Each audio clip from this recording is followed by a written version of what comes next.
Name Confused by Enchanted Nightingale.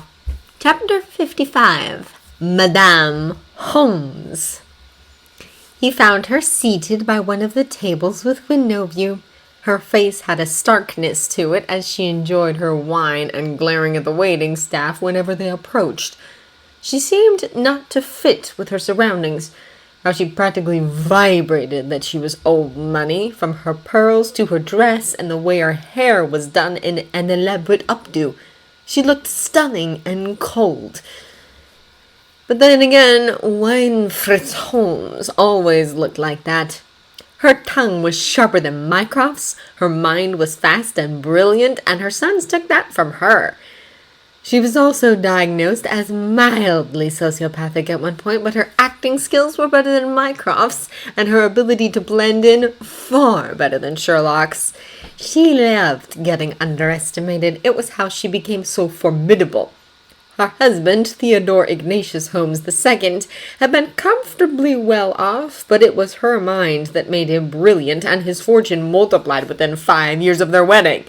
Children came later in her life, after she no longer could put it off, and before it drove her husband to another woman in search of heirs to the Holmes name and fortune. She married for prestige. Love had always been secondary and beneath her notice, but she cared for what was hers, and her husband and sons were her own to protect. They were the ones that she usually spared. Usually. "Mother," Mycroft called as soon as he was within her hearing range. She turned to look at him, piercing pale blue eyes pinned on her eldest. "Mycroft, you're 4 minutes late, and tell your lackeys to send fresh flowers next time you cancel on me. And not hyacinths again. Those are funeral flowers, and I'm still alive, much to your misfortune, I bet." He bit his tongue briefly before offering a smile her way.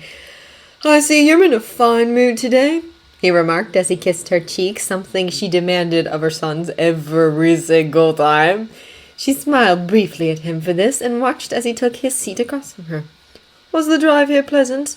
"I hate coming to London," Wainfrith replied. "And this place, restaurants these days."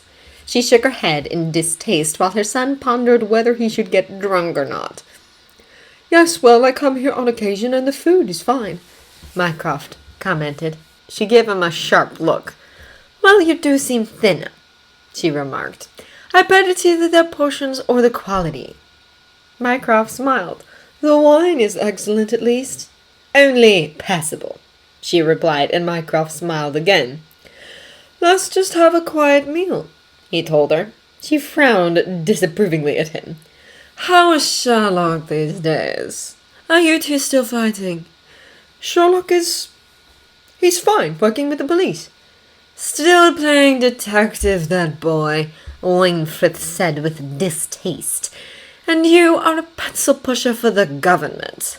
She shook her head. "Where did I go wrong with the two of you?" Mycroft wisely kept his mouth shut. Antagonizing her just was not worth the headaches or the retribution she would get.